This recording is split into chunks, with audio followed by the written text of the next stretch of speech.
ויזבי לאו, הרב גדעון. כן, ראינו בסרט שכמעט כל הסרט הוא סובב סביב הציר הזה של אהבה.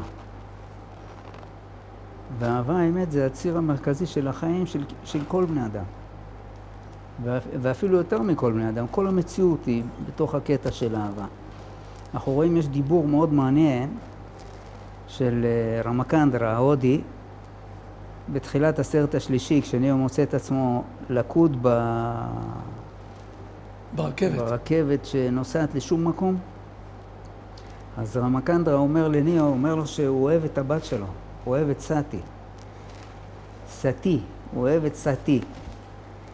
וניאו תמה, זה איך יכול להיות? מה זאת אומרת אתה אוהב?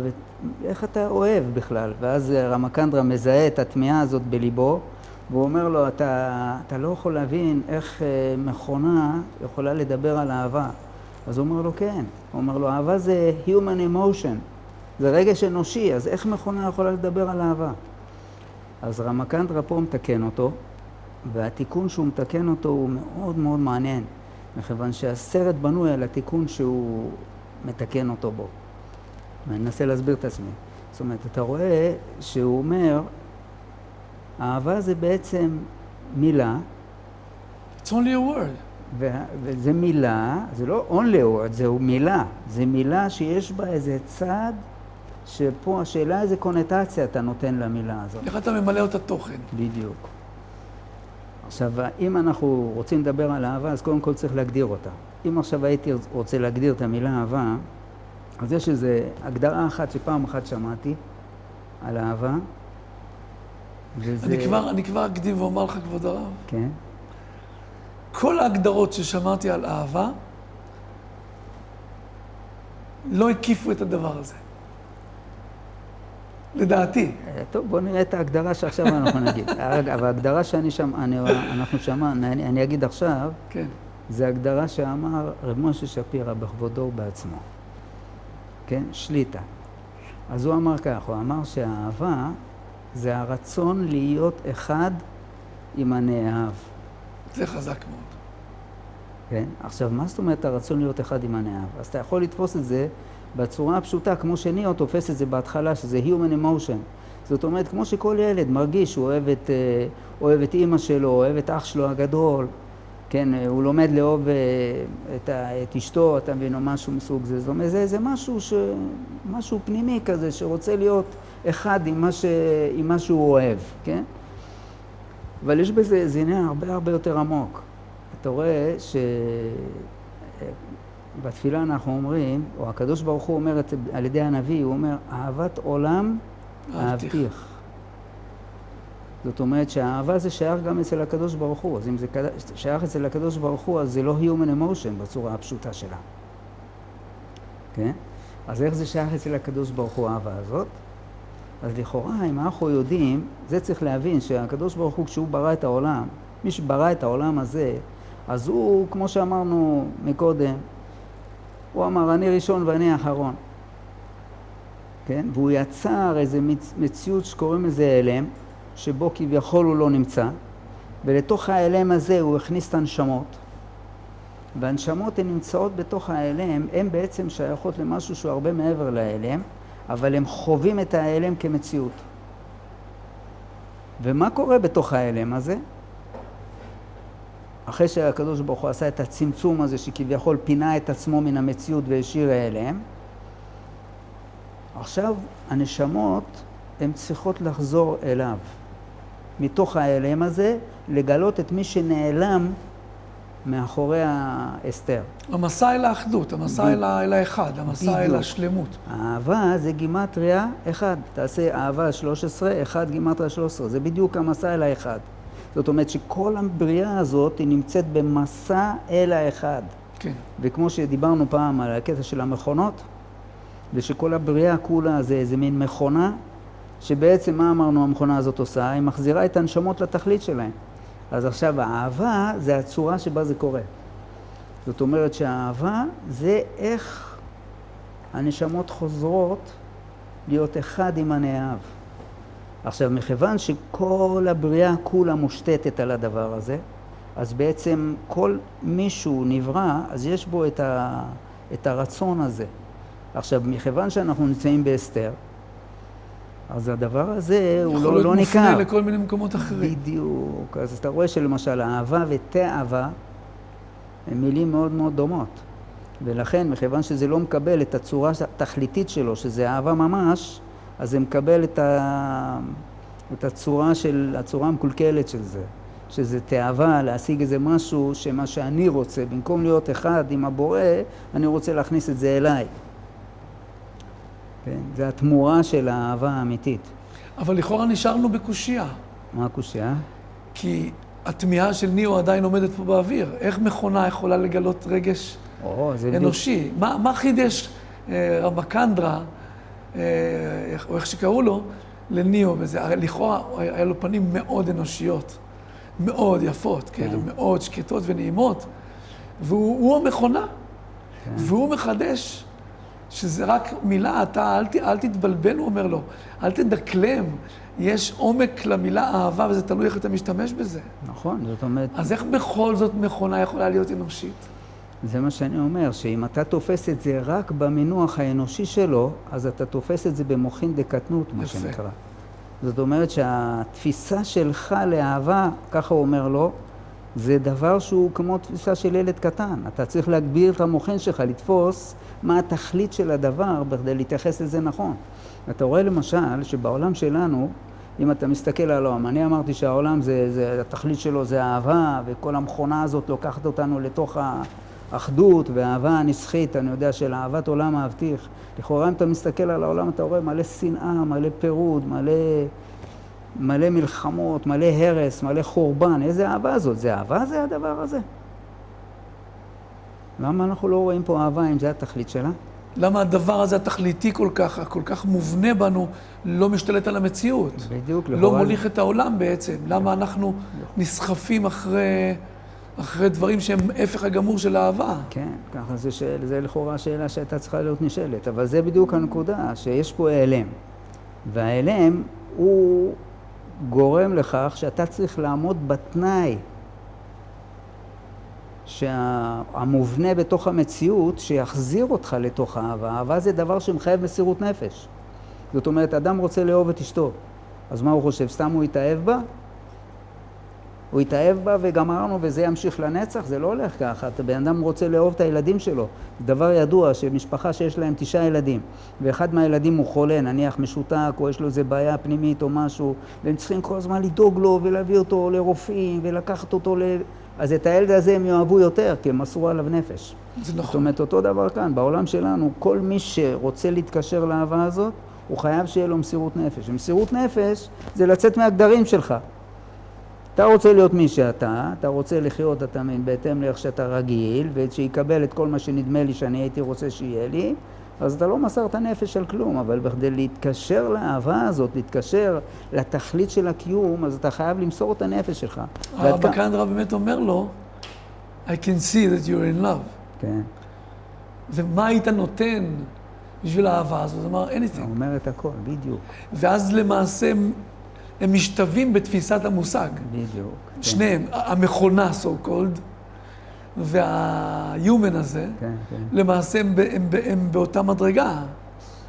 נכון. הגבול מתבטל לגמרי. יפה. אז הם מבינים אחד את השני. מבינים לגמרי. כן. עכשיו השפה ברורה.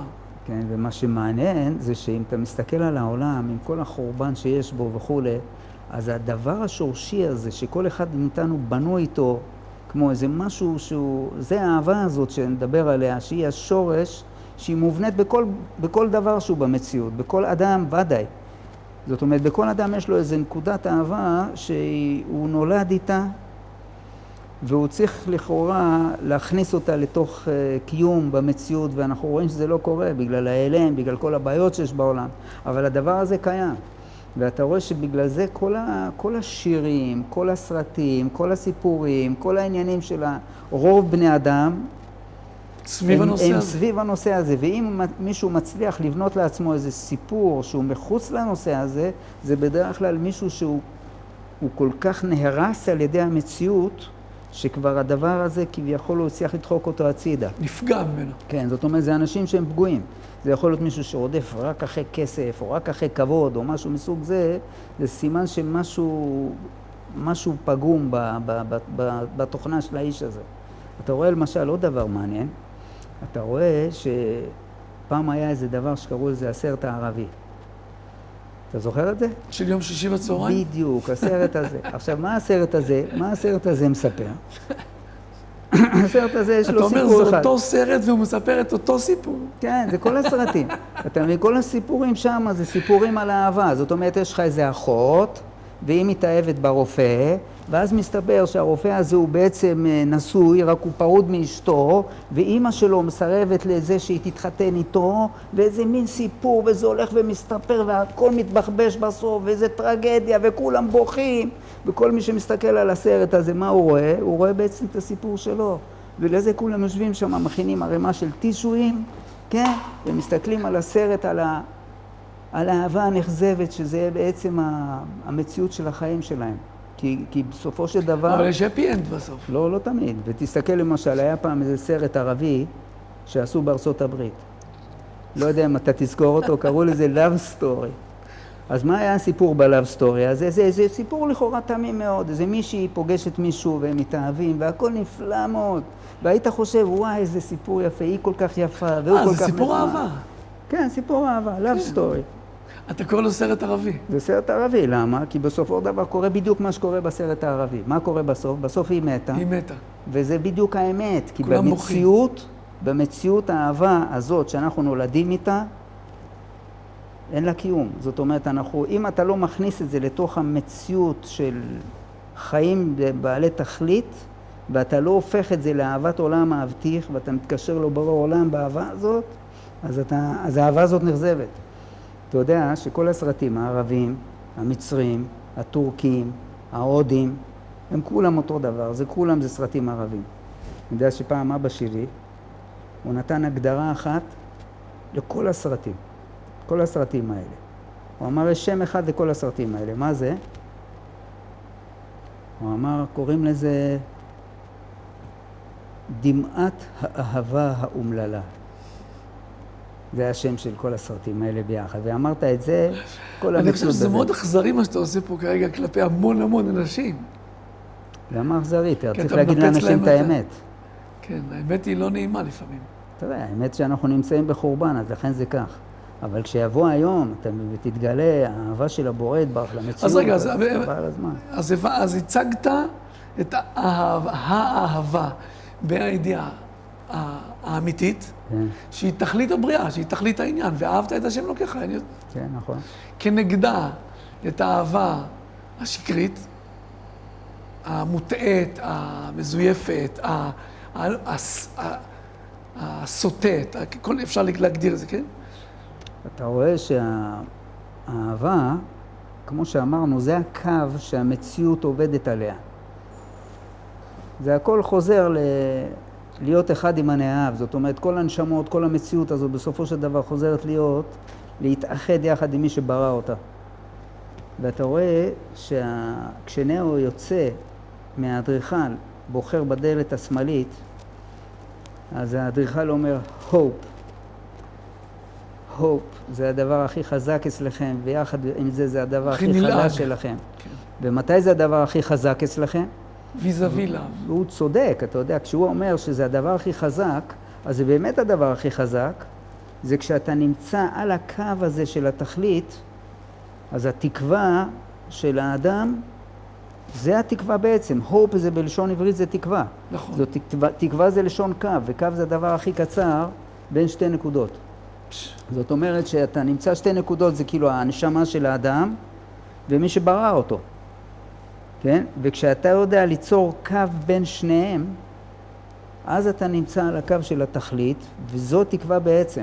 ואז, בתוך התקווה הזאת, קיימת האהבה. זאת אומרת שהאהבה זה לא דבר שמתגלה בתוך המציאות בצורה הפשוטה שלה. כשהוא אומר, אהבת עולם מבטיח, הוא אוהב אותה, זה תראה, זה תרתי דסתרי. זו תנועה. כן, בדיוק. זו תנועה. בדיוק. זאת אומרת, זה מצד אחד זה אהבה, אבל זה בהיעלם.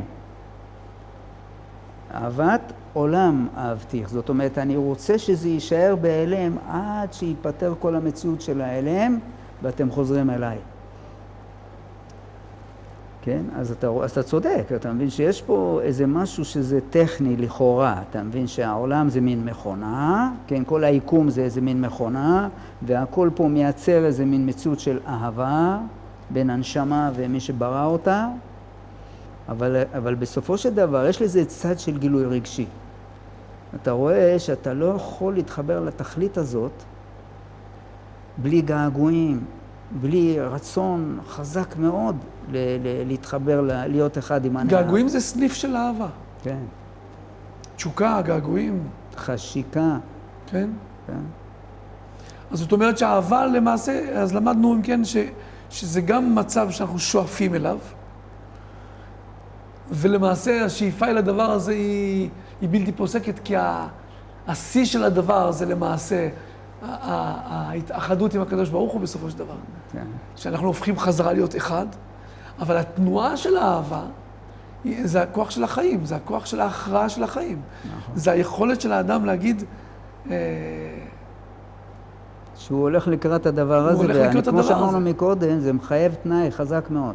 זאת אומרת, אתה לא יכול להתחבר לאהבה בלי שאתה עומד באיזשהו תנאי. אולי כדאי שתסביר את המילה תנאי פה. זה מאוד חשוב להסביר אותה. בקטע של אהבה של אם ובן, של... כן, יש אחות, יש אימא, כן, יש ילדה, כן. יש אישה. אתה רואה שבכדי להיכנס לתוך איזשהו מהלך של חוכמה, כל מהלך של חוכמה, כל מהלך של חיים, אז אתה צריך לעמוד באיזשהו תנאי. אתה רואה למשל מישהו לוחם קראטה. אז לוחם קראטה הוא צריך לבסט את עצמו, הוא צריך למצוא איזה דרך, להתאים את עצמו לצורת חיים שבה הוא יחיה. אתה לא יכול להיות לוחם קראטה אחרי שהיית בפאבים. כן, אתה צריך לבוא דרוך, מוכן, כן? וכך אותו דבר בכל עניין. זאת אומרת, מישהו מוזיקאי. אתה לא יכול להיות מוזיקאי ברמות גבוהות, אם אתה לא אחד שיודע להתאמן 10, 15, 18 שעות ביום. אתה יודע שרמברנט היה מצייר 18 שעות ביום. אחרת לא יוצא רמברנט. מה זה 18 שעות ביום? אתה מכיר מישהו שיכול ללמוד 18 שעות ביום? אבל רמברנט היה מצייר את הזמן הזה. מתי הוא יושן, מתי הוא אוכל, אני לא יודע, אבל זה מה שהוא עשה. ולכן יצא מזה רמברנט. זאת אומרת שהוא עמד בתנאי שצריך להוציא צייר, ויצא מזה צייר, שהוא עמד בתנאי. עכשיו, אותו דבר פה. אתה רוצה לקיים אהבה, אתה רוצה להיות אחד עם מישהו, אז אתה צריך למסור את הנפש שלך. מה זאת אומרת? אתה בשביל להיות אחד, יש דברים מסוימים שאתה תהיה חייב לוותר עליהם. אתה חייב להוציא אותם מהחיים שלך בכדי להתאים את זה למי שאתה רוצה להיות אחד איתו. כן? אז אם אני יש לי רצון להיות חכם, רוצה להיות עשיר, רוצה להיות נהנתן, אז הדבר הזה סותר את הרצון להיות אחד עם הנאהב. זאת אומרת, כי אם אתה רוצה להיות עם הבורא יתברך, אז יש בזה איזה צד רוחני גבוה מאוד מאוד, שאתה לא יכול לעשות את זה אם אתה לא עומד בתנאי של החומר. זאת אומרת, כל עוד שאתה דבוק בחומר, אתה לא יכול לעשות את זה. זה אחד מהקטעים, אגב, שאנחנו רואים, שנאו נלכד בין שני העולמות. מה תופס אותו שם בין שני העולמות?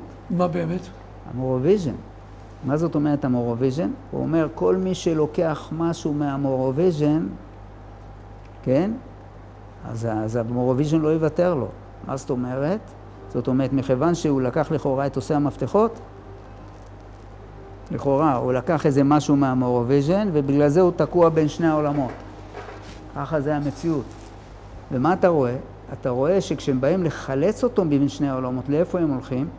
הם באים למורוויז'ן, לתוך המסיבה הזאת של הסאדו-מזוכיסטים וכל מיני עניינים שיש שם, המסיבה האדומה שחורה נקרא לה. כן? משם הם חלצים, משם הם באים בכדי להוציא משם את ניאו. זאת אומרת שכל עוד שיש לניאו משהו ממני, אז הוא לא ישתחרר. הוא יהיה לקוד אצלי, ככה אומר המורוויז'ן. מה זאת אומרת? זאת אומרת שכל עוד שיש לך משהו, המורוויז'ן אמרנו שהוא יש לו היפוך של צורת הנפש. היפוך של צורת הנפש זה שפן. שפן מתעסק רק בפרו ורבו כל היום. מספק אוכל לזאבים ולשואלים. אז כל עוד שבן אדם יש לו את הצד הזה שהוא תפוס באיזשהו משהו, בתוך הבחינה הזאת של המסיבה האדומה השחורה הזאת, אז הוא לקוד בידיים של המורוויז'ן, והוא חייב למסור נפש כדי לצאת. בכדי לצאת מהדבר הזה, בכדי להיות דבוק בעולם השני, כי הוא דבוק בין שני עולמות, זאת אומרת שהוא נמצא, מצד אחד יש לו את הנטייה החומרית, מדהים. ובתוך הידיעה החומרית הזאת יש לו גם ידיעה של העל חומר. מה שהוא לקוד זה שהוא לא מסוגל לוותר על החומר בשביל להגיע לעל חומר. מדהים, לפי מה שאתה אומר, עכשיו מובן למה אותה גברת מאוכזבת האהבה הגדולה הזאת של המורוויז'ן, אומרת לה, she will kill you, she's in love. כן. זאת אומרת, היא במדרגה הכי גבוהה שאפשר של המסירות נפש, של האהבה, כן. שזה ייגמר, היא תהרוג אותך. כן, אתה לא תוכל לשחד אותה. אנחנו כולנו נמות. ואז הוא אומר, זה כל כך דומה, the pattern of love, זה כל כך דומה לשיגעון, כן. לטירוף. וזה נכון, כי זה יציאה מהגבולות. כן. אצל המשוגע זה יציאה מן הגבולות שהיא מסוכנת לציבור, ואז צריך להשפז אותו. אבל אצל המאוהב והאוהב והאהוב, איך שתתה את זה, כן? זה יציאה מן הגבולות תמידית. וזה סוג של שיגעון. כי חולת אהבה אני. בדיוק, זה הפסוק. זה מחלה. מה זאת אומרת זה מחלה? זאת אומרת שזה משהו שהוא כאילו לא בתוך המציאות. זה לא, בתוך המציאות אתה לא יכול להכניס את זה לצורה בריאה. הוא מפרק את החוקים של המציאות. הוא מתקומם כנגד חוקי המציאות. וזה בעצם מה שבעצם בסופו של דבר מציל את ניאו. המסירות נפש של אותה אישה שאוהבת אותו. אתה רואה שזה זה, ויש עוד דבר שמוציא אותו, כי מה שטריניטי מצליחה לעשות זה רק להוציא אותו מהתחנה של הרכבת, אבל היא לא יכולה להחזיר אותו לעולם נכון. השני. הוא נשאר לקום. ואז מה הוא אומר? אני חייב ללכת לנביאה. למה הוא הולך לנביאה? בכדי שהיא תגיד לו את התנאי החדש. שיחייב אותו, כן, כשהוא יקבל את התנאי הזה, אז הוא יכול לחזור. ומה היה התנאי שם? התנאי שם זה שהיא אומרת, סוף הדרך. והיא אומרת לו, אתה תצטרך למסור נפש עד הסוף. זאת אומרת, אתה תצטרך למסור נפש בכדי להציל את ציון. זה רק בידיים שלך, ואם אתה לא תדע מה לעשות, אתה לא תדע, למה? כי זה אתה צריך לעשות את זה. ואם אתה לא תדע לעשות את זה, אז אין לאף אחד מאיתנו מחר.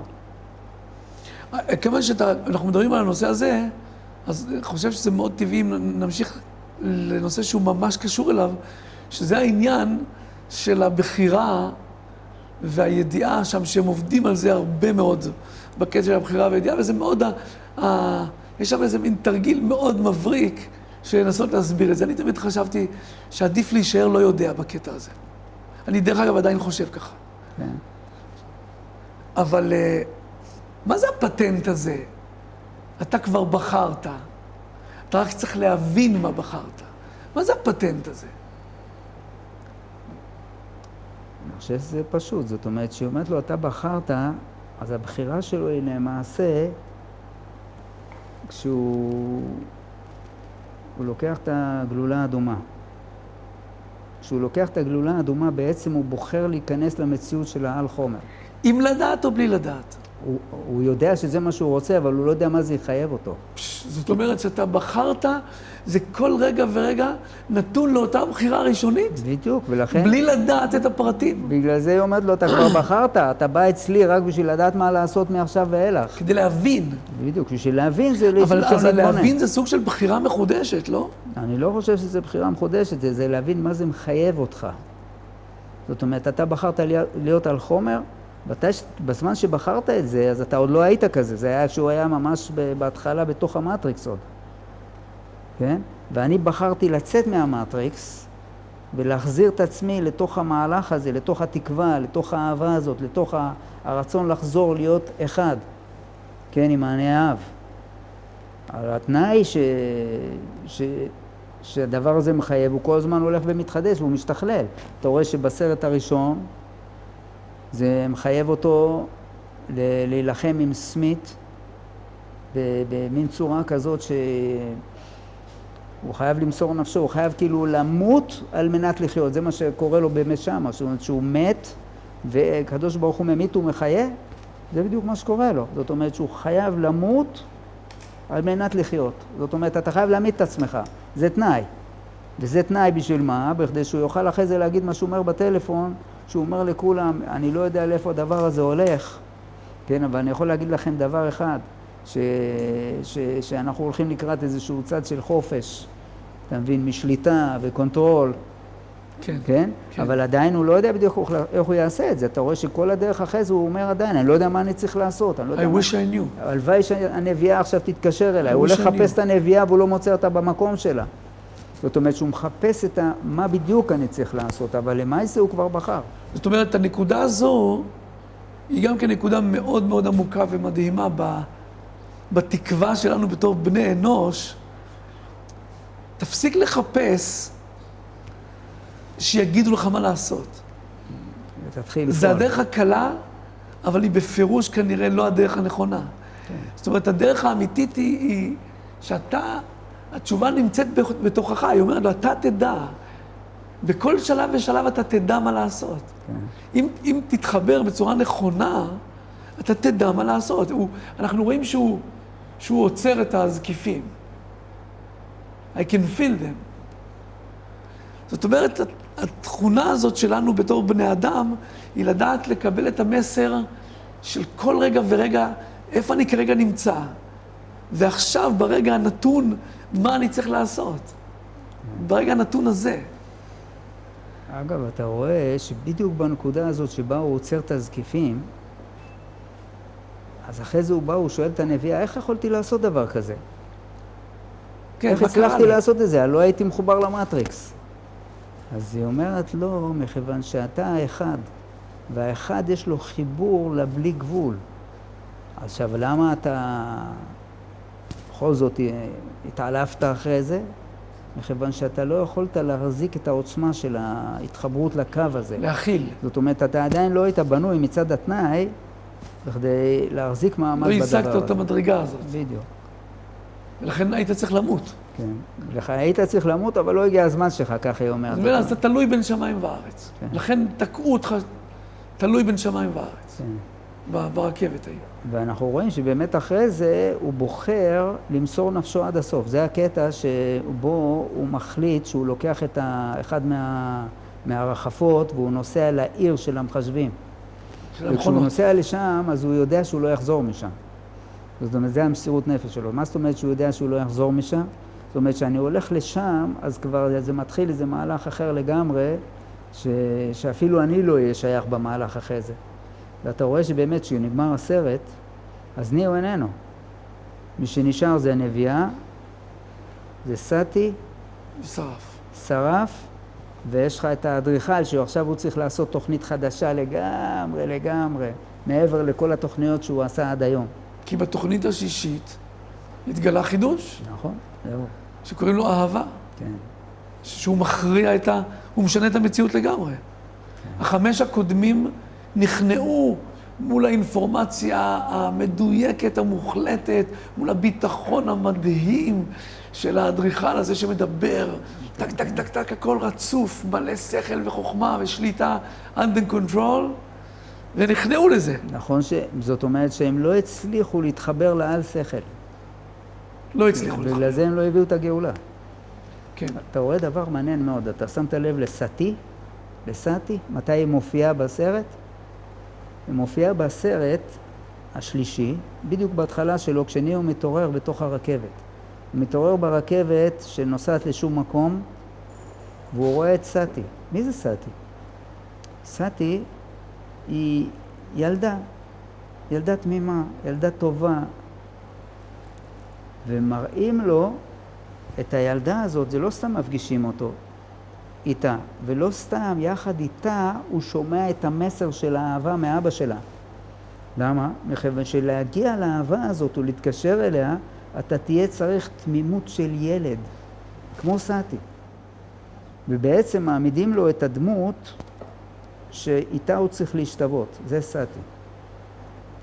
אתה רואה עוד דבר מעניין, אתה רואה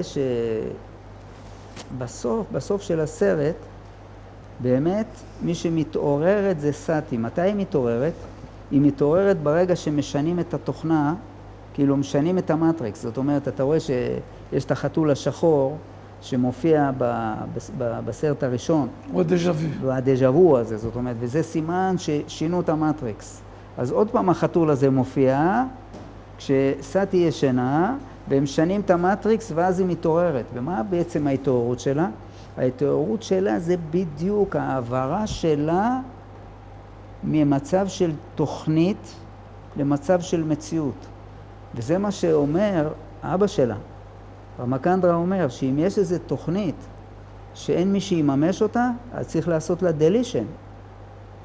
כן? ואם אתה, וזה בעצם מה שנאו שומע בתוך דבר כזה, זאת אומרת, הוא צריך לשמוע את זה, זה שאם אתה לא תוציא את התוכנית של סאטי לפועל, זאת אומרת, אתה לא תגיע לתמימות של ילד ביחס שלך לתכלית. לא תגיע לאיזה משהו טהור, תמים, כמו שהיא נראית, אז יעשו דלישן על התוכנית שלך. כן? ואתה רואה שאיך סמית קורא לסאטי? הוא קורא לה הגולה האחרונה. מה זאת אומרת הגולה האחרונה? אתה זוכר את הקטע הזה? זאת אומרת, מה זה הגולה האחרונה? הגולה האחרונה זאת אומרת שיש פה איזה צד של גלות. מה זה גלות? גלות זה מלשון גילוי. זאת אומרת, היא נמצאת בתור תוכנית, וצריך להוציא לפועל משהו שזה סאטי. וזה מין תוכנית. אם אתה תוציא אותה לפועל, כן? אז הדבר הזה יהיה. אם לא תוציא את זה לפועל, אז הדבר הזה יהיה עליו דלישן. אני שומע בתוך הדיבור שלך איזו נקודה שאני רוצה לברר אותו, אם זה נכון. האם ייתכן שיש מצב שאתה עובר ממצב של מכונה למצב של אנושי? כן.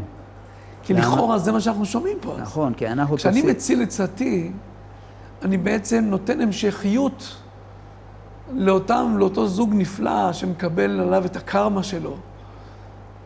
כן? שזה גם כן מילה, כן? אבל מקבל עליו את גזירת הכתוב הזו. אבל ההמשכיות היא זו שממשיכה יחד עם הנביאה ושרף. היא זו שנותנת המשכיות לעולם. כן. זה... אתה רואה ש... אז יש מעבר ממצב של מכונה למצב... ודאי שיש, כי כמו שאמרנו, שכל העולם הזה בעצם, כל היקום הזה, כל הבריאה הזאת זה מכונה. שהתפקיד שלה זה להעביר את התוכנית של הנשמות דרך כל המציאות הזאת, דרך כמה אלפי שנים שיש פה, ולחבר את זה לסוף שלו, שזה אני ראשון ואני האחרון. אז בעצם מה אתה רואה? אז אתה רואה שיש פה איזו תוכנית שיוצאת לפועל. אז סאטי היא תוכנית. היא תוכנית שצריך להכניס אותה לתוך המציאות, להעביר אותה ממצב של מכונה, ולהפוך אותה למשהו חי. Human. בדיוק. וזה בדיוק מה שקורה. ומתי זה קורה? רק אחרי שניאו מצליח לגבור על סמית. כשהוא גובר על סמית, והוא גומר על הצד האפל שבמציאות, שזה סמית מגלם אותו, אז סאטי מתעוררת. ואז שהיא מתעוררת, מה היא רואה? היא רואה בוקר חדש. וזה מעניין ששם הנביאה שואלת אותה, היא מסתכלת על השמש הזורחת והיא אומרת, Did you do that? ואז היא אומרת לה, yes, עשיתי את זה בשביל ניאו. עכשיו, מצד העניין זה, מה זאת אומרת, את עשית השמש? את מי עשית? אלא את הבוקר החדש הזה, סאטי הזריחה. מה זאת אומרת? התמימות של סאטי שנכנסה לתוך המציאות, היא מזריחה את הבוקר של הגאולה החדש. למרות שאתה יודע שכל זה רק תוכנית מחשב. עכשיו זה כבר לא, כי זה במציאות. ברגע שאתה הפכת את זה, אתה מימשת את זה, כמו בוא נגיד ככה, אני מסתכל על החיים שלי, אז יש לי נפש, לא יודע אם תיקנתי אותה או לא. אני עתיד לזכות לרוח ואחרי זה לנשמה. עכשיו, רוח ונשמה זה אוטופי, זה עוד רחוק ממני, זה איזו תוכנית שאני עוד לא מימשתי אותה. אבל ביום שאני אהיה בעל רוח או בעל נשמה, אז כבר אני הכנסתי את זה למציאות, אז אני הזרחתי את השמש על העניין הזה, זה נהיה, זה קיים, זה חי וקיים, זה האמת. אתה רואה שיש עוד גולה אחד בסרט הזה, מי זה? זה עושה המפתחות. מי זה עושה המפתחות? הוא גם כן נקרא גולה. למה הוא נקרא גולה? כי גם הוא בעצם תוכנית שצריך לממש אותה. אתה רואה שהנביאה שולחת את ניאו למורוויז'ן, לצרפתי, לשחרר אותו. בכדי שיוציא מידיו, מהשבי שלו, את עושה המפתחות. עושה המפתחות זה אחד מהדמויות הנעלמות בסרט הזה. זאת אומרת, אתה רואה, זה מישהו שהם צריכים לשחרר אותו, אבל הם לא יודעים איך, והם לא יודעים אפילו למה. וזה מה שהמורוויז'ן אומר להם, אתם באים אצלי ואתם לא יודעים למה. אתם לא יודעים בשביל מה הגעתם לפה בעצם, אתם רק עושים מה שאמרו לכם. וכמו מישהו אמרו לו שיש... ואתם עוד אומרים שזה בחירה. כן. הקטע הזה של הבחירה הוא... כן. זאת אומרת, זה חזק מאוד שם, זאת אומרת שהוא אומר שאין דבר כזה בחירה בכלל. הוא אומר, בחירה זה בין אלה שיש להם כוח לאלה שאין להם. ככה לכאורה, כן? הסיפור הוא שמישהו בוחר, אז הוא בעצם נהיה בעל כוח. כן, זה שהוא עומד בתנאי, אז הוא מקבל את הכוח ואת השכל שיש במציאות של התנאי עצמו. אז רגע, אז הוויכוח ביניהם הוא בין אלה שדוגלים בבחירה ומאמינים שכל רגע נתון שבחרתי, אני משנה את המציאות. לבין אלה שאומרים, לא, אתה בעצם, אתה מופעל. אתה מופעל על ידי כוחות הרבה יותר חזקים ממך. זה טעות אופטית, זה פטה מורגנה, אתה נראה כבוחר. אתה למעשה מופעל על ידי כוחות הרבה יותר חזקים. דרך אגב, אני חייב לומר לך שזה קטע מאוד מאוד אכזרי. כשאתה חושב על זה, על רוב בני האדם היום בעולם, אז זה מאוד מאוד אמיתי. זאת אומרת, נראה לאדם שהוא קם בבוקר לעבוד כי הוא רוצה ללכת לעבוד. ונראה לו שהוא הולך לחופש לשבוע כי הוא רוצה ללכת לחופש לשבוע. ונראה לו שהוא מרוויח משכורת כזאת, ונראה לו ונראה לו. אבל למעשה הוא לא עושה כלום. הוא שבוי בתוך תוכנית של חיים. כן. שאנשים הרבה יותר עוצמתיים וחזקים ממנו קבעו אותה. כן. בקטנה, אם אתה תבחר, זה ממש לא חשוב. אבל אתה תעשה מה שאנחנו אומרים לך. אז עכשיו תגיד, איך כוח הבחירה... זה נורא נורא אכזרי הדבר הזה. איך כוח הבחירה נכנס שם? סליחה? איך כוח הבחירה נכנס שם? אני רוצה לומר דבר שהוא קצת לא חוקי אולי, אבל אני חושב שהוא אמיתי. תגיד. אני חושב שרוב בני האדם לא בוחרים. אני חושב שהמורוויז'ן צודק. נכון, באמת צודק. הוא צודק. זאת אומרת שרוב בני האדם נמצאים בפטה מורגנה של חיים. זה לא של בחירה, של רצון, של החלטה. לא. יש כאן מציאות של חיים, היא כפויה על רוב בני האדם. השפיל, המשחק שנותנים לך לשחק הוא חסר ערך. זה כמו שאתה זוכר שם, יש קטע שטריניטי בורחת בסוף. אז הוא אומר, היא חסרת ערך, שתברח. היא חושבת שהיא ברחה. לנו היא לא חשובה. אני מוכן לוותר עליה. אבל על הדבר העיקרי, הרציני, אני לא אוותר. זאת אומרת, יש כאן מערכת עצומה ונוראית. אתה יודע מה יש? בוא נוליך את זה עוד שלב. יש תנועה אנרכיסטית ענקית בעולם. שבאה להילחם נגד אלי ההון. הון שלטון. והטענות שלהם מאוד חזקות.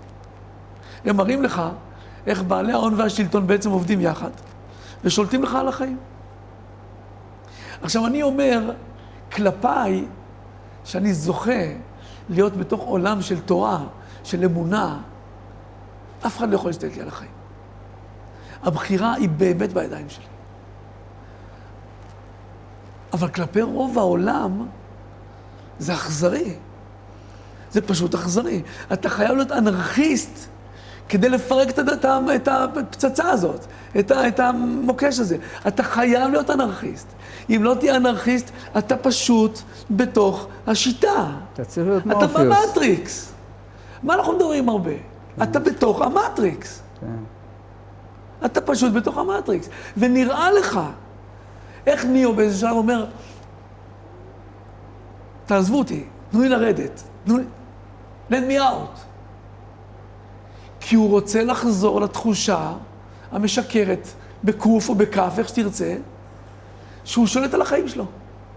שהוא יכול לעשות מה שהוא רוצה, שהוא חופשי לתאוותיו. ואז אומרים לו, אדוני, it's too late, הוא אמר לו עכשיו, כשהוא שכב הזה, אחרי הכל, would you do it? באמת היית עכשיו עוזב את המצב הזה של האמת הצרופה הזאת, של כמה שהיא קשה, אבל התחושה המתוקה, המדהימה הזאת של הבחירה, שאני רוצה, it's a question of, איך כל הזמן אומר לו, ושים לב אם יש דבר שמרתיח אותם, את המכונות. אם יש דבר שאתה מוציא אותו מהכלים, אתה אומר לו את המילה בחירה. מוציא אותו מהכלים. בין אם זו תגובה של המורוויז'ן, בין אם זו תגובה של סמית או של החבר'ה שלו. אל תגיד את המילה בחירה. יש purpose, יש מטרה, וזה הכל, אנחנו צועדים לשם. והבן אנוש עומד ככה, אומר, לא. אני אקח את הדלת השמאלית. אני אמסור את הנפש. אפילו שאני לא מבין. זו נקודה שאני חושב, אם אני מנסה לקחת את התובנות שהסרט הזה נותן, יש כאן תובנה עצומה ונוראית בעוצמה שלה. שאף על תיזהר לו ליפול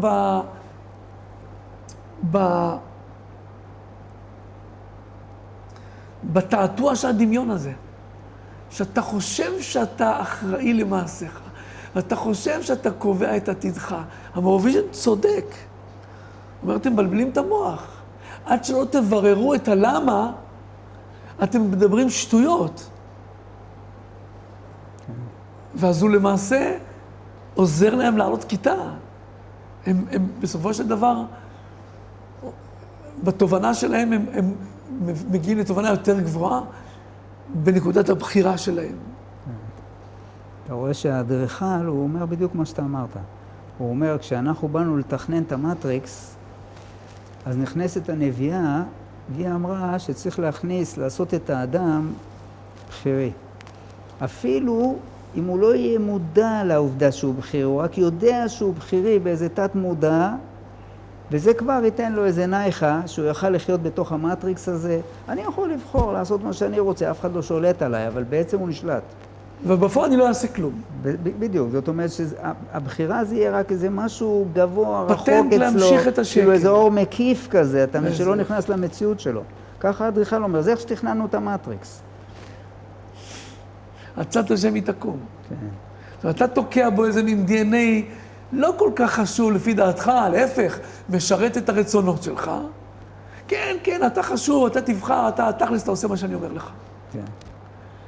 ואותו דבר קטן הזה הולך וגודל וגודל וגודל, ומגיע לממדים שכבר זהו, זה להיות או לא להיות. אני לא מוכן לחיות אחרת. כן. ואני מוכן למות על זה. אני מוכן למות. כן. מורפיוס אומר להם, אז נמות. האם זו סיבה מספיק טובה למות בשבילה? אל תשוגעו אותי, את אומרת אמת, לא אמת. סתם לא דיברנו עליה, על ניובי הזאת, אבל גם אם לא, זה לא סיבה מספיק טובה למות בשבילה? כאילו, בכל מקרה אני צודק. אני לא רוצה להיות חיים של עבד. אז מה את רוצה? מה? אם עכשיו אנחנו מסתכלים על נקודת הבחירה הזאת שבאדם, אז בעצם, כמו שאמרנו, בכל רגע הבן אדם בוחר, אבל כל הזמן בסרט מעלים את נקודת הבחירה. אתה רואה שיש בסרט כמה שלבים. כאילו, בפעם הראשונה שנאו פוגש את הנביאה, אז בעצם מעמידה אותו בתנאי להיות האחד. אם אתה תהיה מסוגל למסור נפש על להציל את מורפיוס. אחרי זה, בפעם השנייה, היא גם כן אומרת לו, אם אתה, בשביל שאתה תהיה האחד, אז אתה צריך, בשביל שתגיע למקור, ככה היא אומרת לו, אז אתה צריך לחלץ את עושה המפתחות. שעושה המפתחות זה כביכול, הוא בידיים שלו יש את השיטה, איך להפוך מבחינה של בן אדם בעל נפש לבעל רוח. זה כאילו המפתחות של העניין הזה בידיים שלו. ואתה רואה שבפעם השלישית היא מעמידה הוא בתנאי עוד יותר גבוה. זה שאם אתה תהיה מסוגל להציל את ציון. זאת אומרת, ולהציל את ציון בסופו של דבר זה אתה צריך למסור את עצמך עד הסוף על הדבר הזה. כן.